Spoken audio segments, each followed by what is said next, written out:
نظر میں چلتے چلتے ایک آیت سن لیجئے، کبھی آپ کو لطف آئے گا اس آیت کو دہرانے میں۔ ایک آیت ہے، یا ایھا الذین آمنوا استجیبوا للہ وللرسول، کہ صاحبان ایمان جب کبھی تمہیں اللہ اور اس کا رسول پکارے تو جواب دینے میں عجلت کرو، تعجیل کرو جواب دینے میں، تاکہ تم کو زندگی ملے۔ آپ آیت کے مفہوم پہ غور فرمائیں، یہ خطاب پتھروں سے نہیں ہو رہا ہے، پہاڑوں سے نہیں ہو رہا ہے، شجرات سے نہیں ہے، حجرات سے نہیں ہے، بلکہ صاحبان ایمان سے خطاب ہے۔ اے صاحبان ایمان، جب کبھی تم کو اللہ اور اس کا رسول پکارے تو جواب دینے میں عجلت کرو، جلدی جواب دو تاکہ تم کو زندگی ملے۔ ظاہر ہے کہ تاریخ میں بہت سارے نام لکھے ہیں، میں کس کس کا حوالہ دوں مجھے ضرورت بھی نہیں ہے، مگر آپ کے علم و اطلاع کے لیے کہ مسجد نبوی میں ابی بن کعب نماز پڑھ رہا تھے کہ اللہ کے رسول آئے اور آ کے کہا ابی، انہوں نے جواب نہیں دیا، انہوں نے جواب نہیں دیا۔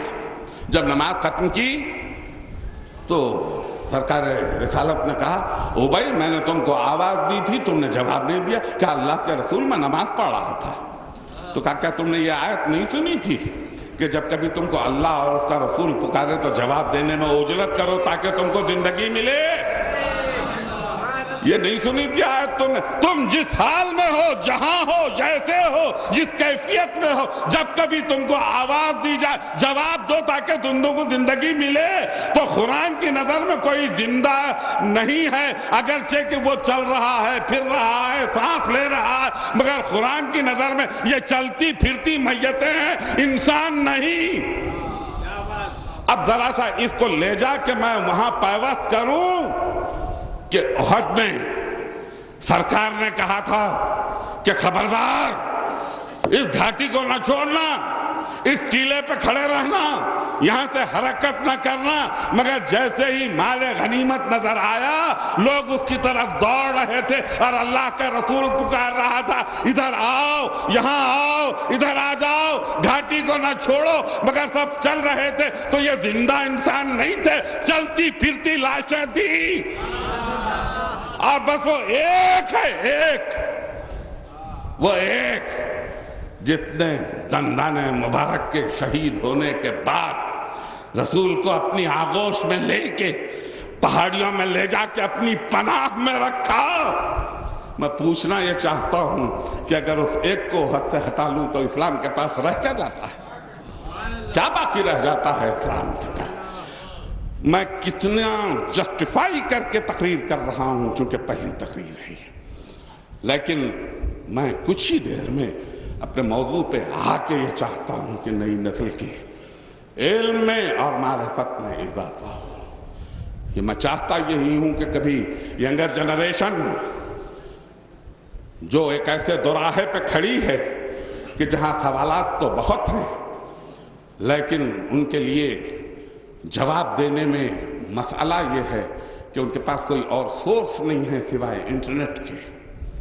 یہی منبر اور یہی مجلس حسین کی یونیورسٹیاں ہیں، جامعات ہیں کہ جہاں سے زندگی کے ہر شعبے کا علم ملتا ہے، کہ ہر شعبہ حیات کو آل محمد کی سیرت کی روشنی میں دیکھ کے حل کیا جائے۔ کوئی مسئلہ ہو، معاشیاتی ہو، تاریخی ہو، سائنسی ہو، کوئی مسئلہ، کوئی علم ایسا نہیں ہے جسے آل محمد نے نہ دیا ہو، کوئی علم نہیں ہے۔ یہ اور بات ہے کہ میں نہ جانتا ہوں، میں اگر نہیں جانتا ہوں تو یہ میرا قصور ہے، میرا جہل ہے۔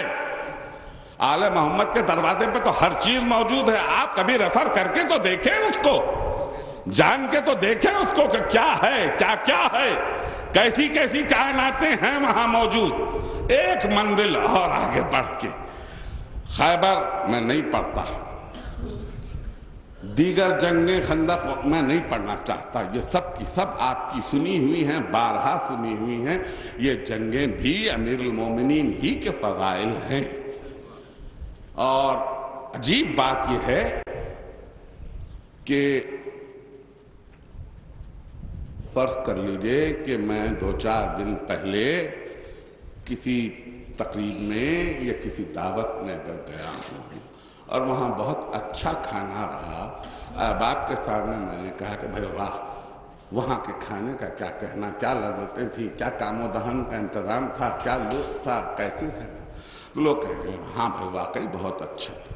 لیکن دوسرے دن میں نے اگر یہ تذکرہ کیا تو یہی کہا جائے گا کہ بھائی ٹھیک ہے اچھا تھا، ایک مرتبہ تو تذکرہ۔ تیسرے دن اگر میں یہی کہوں گا تو سوچا یہ جائے گا کہ شاید ذہن میں کچھ خلل آ گیا ہے، بار بار وہی تذکرہ، بار بار وہی تذکرہ۔ تو تذکرہ 1 یا 2 مرتبہ سے زیادہ نہ کانوں کو اچھا لگتا ہے نہ دل میں اترتا ہے۔ آج 1400 برس گزر گئے، وہی کعبے میں علی کی ولادت کا تذکرہ ہے، وہی بستر پہ سونے کا تذکرہ ہے، وہی بدر کا تذکرہ ہے، وہی احد کا تذکرہ ہے، وہی خیبر کا تذکرہ ہے، وہی خندق کا تذکرہ ہے، وہی علی ہے، وہی زندگی ہے۔ اس تذکرے میں وہی زندگی ہے، وہی تازگی ہے، وہی شگفتگی ہے۔ کئی تذکرے میں یہ محسوس نہیں ہوتا کہ کبھی کا سنا ہوا، جب سنو یہ تازگی ہی تازگی مل۔ اس نام میں ہی اتنی تازگی ہے کہ نام لو اور چہرہ پھول کی طرح کھل جائے۔ ایک صلوات ارشاد فرمائے در محمد و آل محمد۔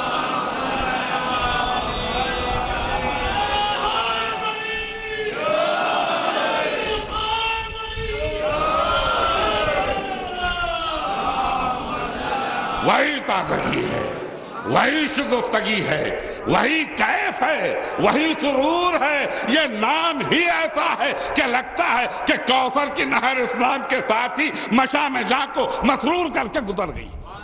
یہ نام ہی ایسا ہے، یہ تازگی ہے اسلام کی، یہ شگفتگی ہے۔ تو یہ بھی ہے، لیکن یہ علی کی شجاعت کا ایک مظاہرہ ہے۔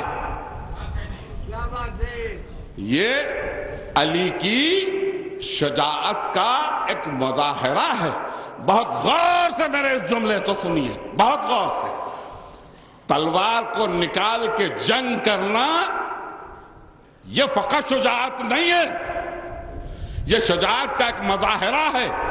کبھی کبھی قوت اور قدرت رکھتے ہوئے تلوار کے قبضے پہ ہاتھ رکھ کے صبر کر لینا بھی بڑی شجاعت ہے۔ میں کیا کہہ گیا آپ کے لیے، کیا کہہ گیا میں، ورنہ حیدر کرار بھی برابر کے شجاع ہیں، عابد بیمار بھی قائل ہیں، مگر یہ ظاہر ہے، یہ ظاہر ہے۔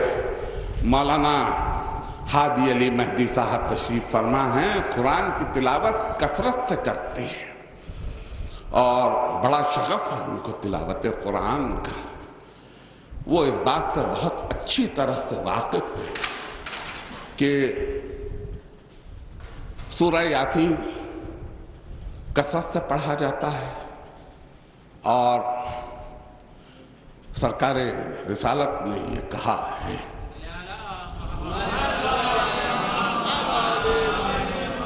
کہ وہ کل شیء خلب والخلب القرآن یاسین، کہ ہر شے کا ایک دل ہے اور قرآن کا دل یاسین ہے۔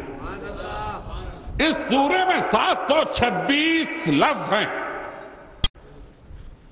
اس کا ہر لفظ قلب قرآن ہے۔ دیکھیے قرآن معجزہ ہے تو پورا قرآن مل کے معجزہ نہیں ہے، اس کی ہر آیت معجزہ ہے، اس کا ہر لفظ معجزہ ہے۔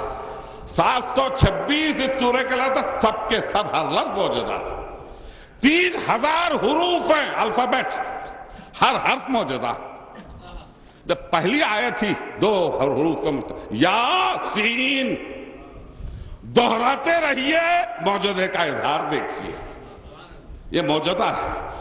مگر ہم جو تلاوت کرتے ہیں یہ ظاہر قرآن کی سرسری تلاوت ہے۔ مقدمات کو میں اس لیے